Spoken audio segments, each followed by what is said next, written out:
De'Vondre Campbell, who is the backup linebacker, he's been playing all year in place of Dre Greenlaw. Well, Dre Greenlaw was activated, if you saw my video earlier, before the game. So this was his first game back.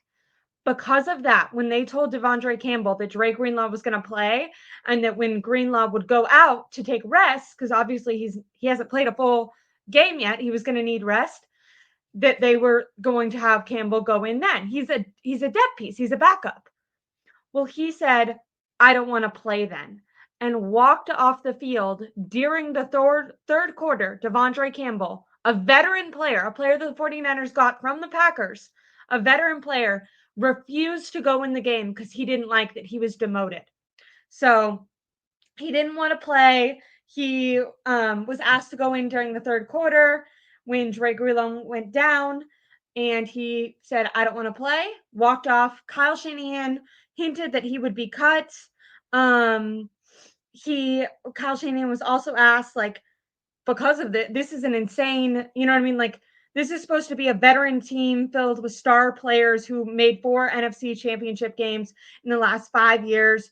This is horrible culture. Like, that goes to Kyle Shanahan. There's a veteran on your team and he has this attitude. He's a malcontent and he's in the locker room. Like, it is an unserious football team. Time to say goodbye to a lot of these selfish, honestly, like, and how dare you, De'Vondre Campbell, be selfish? You've played mediocre at best this season. I think he's had like 1 or 2 good games.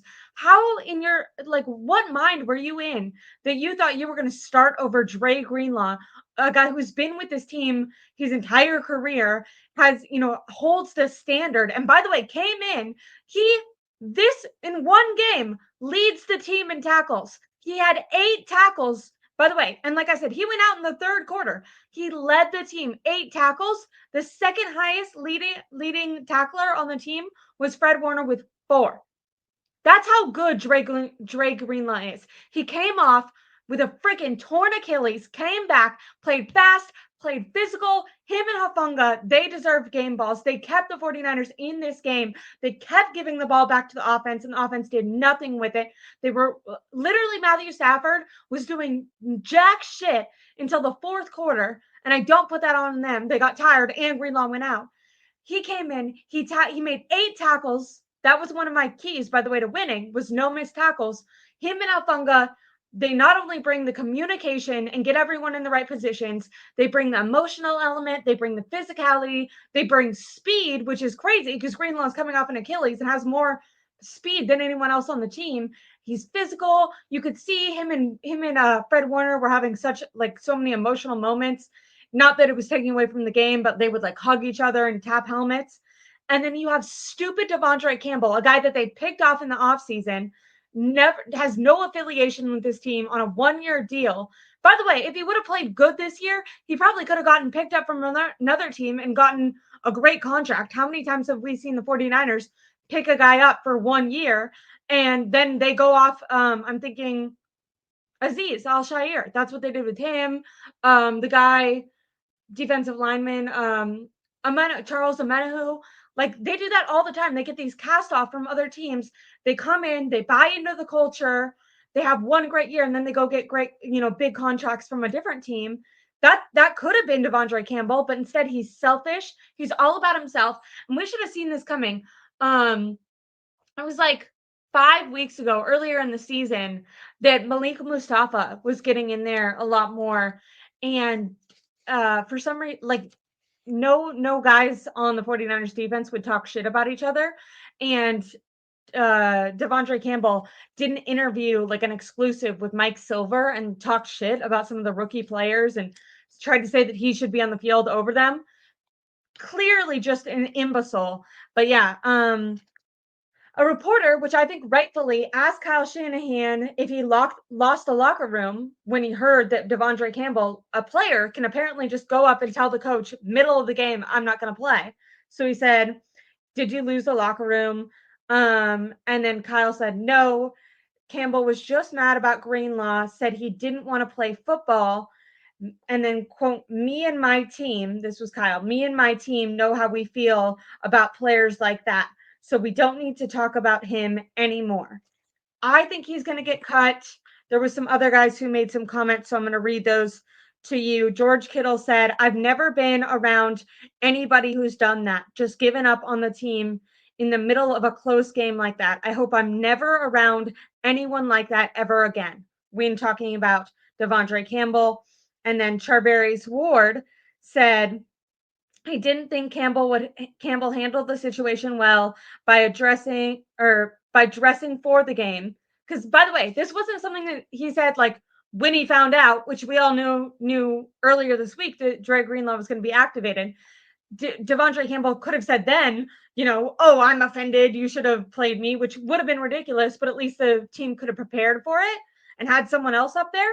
But instead, he dressed, acted like he was going to play, acted like he was okay with it.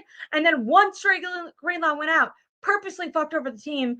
Charvarius Ward said, dressing for the game and then refusing to play. That's weak shit. He's probably going to get cut. So that's Charvarius Ward who said that. Like I said, Kittle had other statements. Brock Purdy said he didn't know about it until the middle of the game, which makes sense now because we're finding out that De'Vondre Campbell didn't even say anything until the middle of the game. So we don't have to spend our whole show talking about him because obviously he's not, he's not an important player on this team. But I do think it says something about the culture and about these old veteran guys and with the 49ers, if they're going to rebuild this team, which they absolutely need to, what type of players they should be targeting and looking towards. And I hate to make this comparison because I do think, Deebo's a homegrown talent. He's been with this team since he was drafted, and he has done in previous seasons a lot for the 49ers. So in those ways, he's different than De'Vondre Campbell. But in the way that he had to make it all about him, and he was so incredibly selfish and literally would rather have the team lose and him get touches or targets versus have the team win a different way. I kind of compared Deebo to De'Vondre Campbell in that way. And this is where I think the 49ers lost this football game. They found a winning formula last week. And I know a lot of people are going to say that's because it was the Bears. And you're right. The 49ers looked a lot better against the Bears. I'm not going to deny that. But some things that they did differently that they could have brought into this game is one, they spread the ball to 7 different offensive players. 7 guys. They weren't just targeting one guy. Also, George Kittle had the most tackles of any wide receiver, tight end on the team. Second most targets, Juwan Jennings. Then Isaac Guerendo. Then Deebo Samuel. Deebo Samuel was the 4th most targeted and did nothing with those targets last week. Now, after this game that they won, Deebo Samuel goes, complains, makes it about himself, and stupidly, Brock Purdy himself calls Deebo his best friend, says they need to target him more. John Lynch says they need to give Deebo his opportunities. And Kyle Shanahan says Deebo wants to win, and he wants to help us win, and so we need to get him the ball. I thought maybe they're all trying to appease Deebo, but they're not stupid, and they're not going to lose. They're not going to let their season burn down. They're not going to lose this game. This must win, absolutely have to have it game. Trying to force feed Deebo Samuel, who, by the way, is 2nd most targeted. Like, he's getting his touches. He's just doing jack shit with them. They're not going to lose this game. Moving away. Sorry, someone said, calm down. But they did. I tweeted this. I said, I'm going to freak out if they lose the game targeting Deebo Samuel, not giving George Kittle the ball, not giving Juwan Jennings the ball. Heck, get Ricky Pearsall involved. Do not go down with the Deebo Samuel ship. They learned nothing this year. This team has done 0 growth, and I hope that Jed York, if they don't fire Kyle Shanahan, I hope that Jed York forces them to internally look. They lost the Super Bowl targeting Deebo Samuel. Deebo was by far, he got literally 8 more targets than George Kittle in the Super Bowl. That was this year. Did they learn anything this season? Nope. All season, Deebo cannot run. Do not use Deebo Samuel as a runner. What is the very first play of the game? Deebo Samuel. They tried to use Deebo as a runner. Didn't work. They tried to target Deebo in the passing game. Literally, I'm going to write this down. Okay. Or not write this down. I have it written down. I gotta breathe too. Okay, so Deebo Samuel had 7 targets in this game. That's 7 way too many. By the way, that's same amount as George Kittle. They didn't give Kittle more than that. Don't know why, because every other person in the world besides Kyle Shanahan, we're not geniuses, but when Kittle got targeted, he made the catch. But let's not do that for Deebo. Deebo got 7 targets, but guess what? He dropped 3 of them. One of those, by the way, was an easy walk-in touchdown. Dropped it. Literally dropped it. Got 2 carries, -1 yard. Don't use Deebo as a running back. Literally do not ever use Deebo as a running back. It has not worked since 2021. It's now almost 2025. That was literally 4 years ago. What are you doing, Kyle? Stop. Stop doing that. Don't do it. The defense is never surprised. They immediately cue in on him. And he also literally, maybe 4 years ago, even if the Deebo knew, or even if the defense knew that Deebo was going to get the ball, he could just power through them. He cannot do that. The only play, Deebo needs to get cut. It doesn't even matter now. But they have to play the remainder of the games, even though they don't matter at all. Because once again, they lost this game. This must-win game. They lost it targeting Deebo Samuel because they're insane. Because Kyle is selfish. He cares more about his buddy system. He's not.